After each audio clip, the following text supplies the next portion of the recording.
Okay, so it is that time of year again where everybody goes out to start their bikes in the spring only to find out that they lost their keys over the winter. So, what do you do when you've got no duplicates, you don't have the original key, and you have no key codes or anything? Well, a lot of times people just call the locksmith, but in this video, I'm going to be showing you how to make a key for your bike using nothing but some blank keys and a file.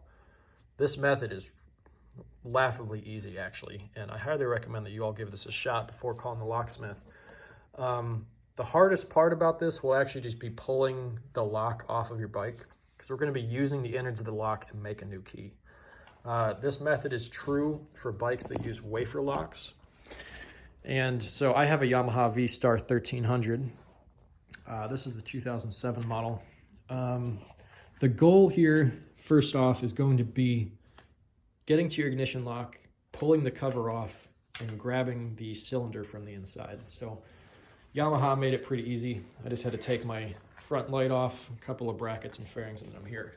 So if you can't figure out how to get this cover off, it's probably because you're dealing with security bolts.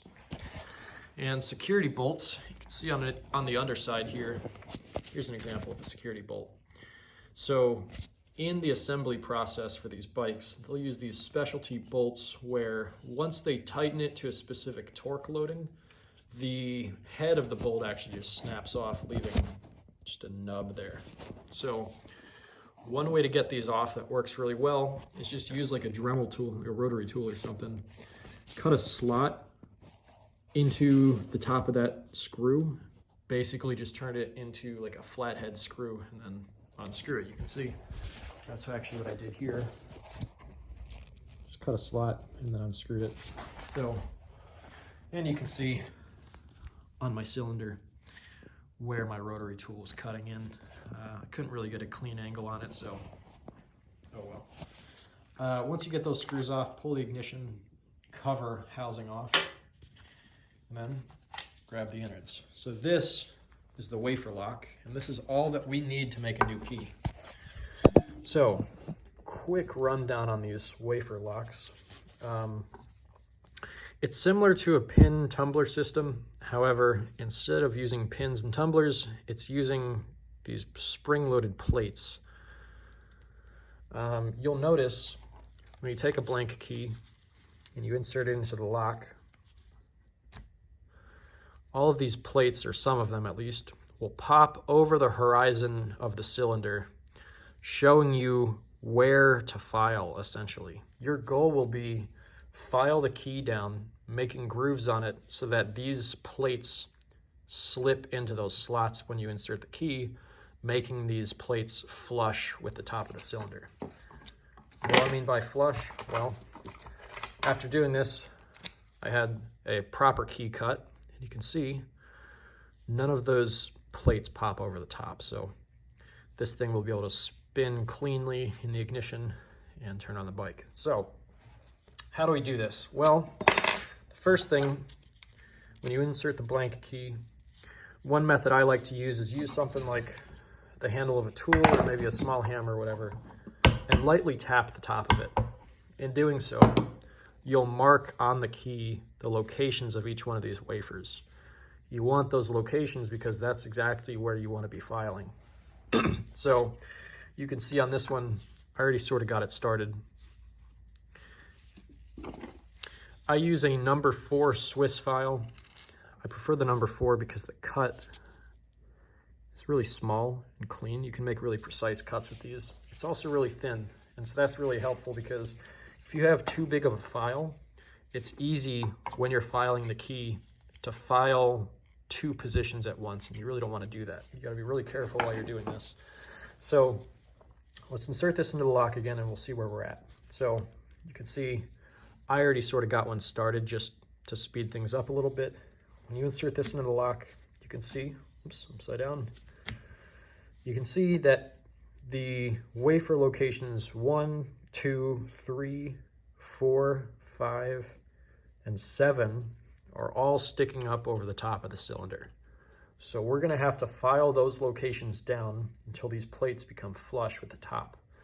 So starting at pin or wafer number 1, let's file this groove. A file will remarked just a little bit, and we'll see where we're at. The name of the game here is to go slowly and to check often, because it's really easy to file too much. And if you do that, then the wafer will actually sink too deep, pop out the opposite side, and cause the lock to bind. So we'll start on position 1. So taking your file, I prefer to use just the thinnest part of the file, because if you go too big, it's easy to bridge multiple locations. So using just the thin part, run it across a few times and check. So it looks like we're a little closer there already. We're actually getting really close. We'll give it a couple more passes, and then we'll see where we're at.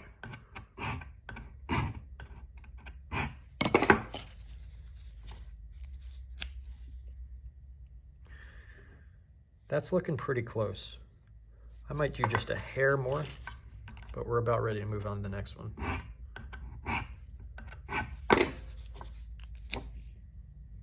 Okay, so that one's looking pretty good. If you run your finger over it, it feels relatively smooth. This doesn't have to be exact. It's not like a pin tumbler system where it's either you're on or you're off.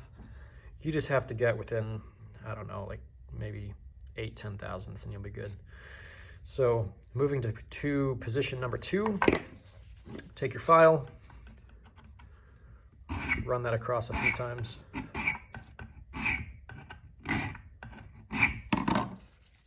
Again, being careful not to bridge multiple positions. You want to hit exactly the one you're supposed to hit and nothing more. It's easy when you bridge. Like if I was a little bit sloppy with that, this one's already in the right location. If I hit this one anymore, it's going to sink too much and then pop out this side, and we really don't want that. So just be real careful. This one, we're getting real close. We'll keep going.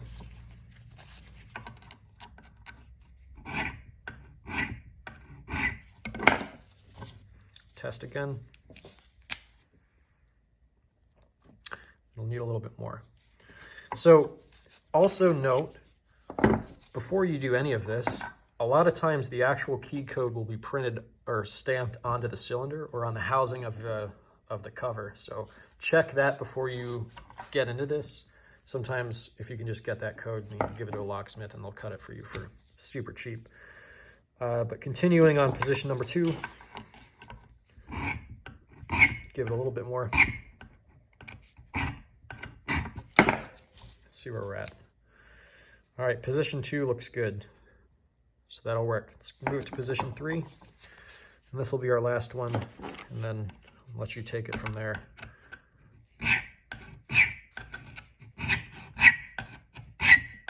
So this one was up pretty high, so I'm going to file this a good amount.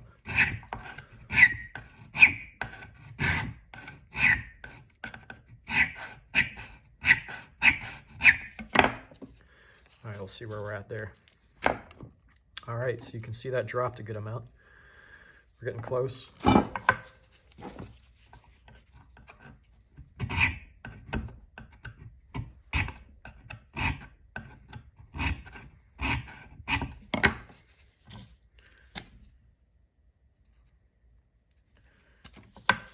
A little bit more.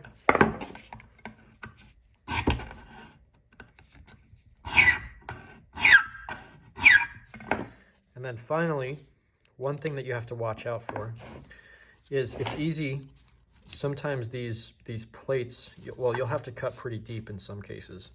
You have to watch that, because if you cut too deep, what can happen is you can insert it in, the plate will slide into that valley that you cut, and then it won't be able to pop back out because it's actually locked in there. There's no way for it to like ramp out as you try to pull the key out. So when that happens, we're getting pretty close. It's feeling pretty rough. Just kind of give it a bit of a ramp to get out easier. And then that's really all there is to it. So you just go down the line, you take your time, you keep checking, and then once all these are flush, you're done. You'll be able to insert that into your ignition and get it to turn. So I hope that helped. So yeah, good luck.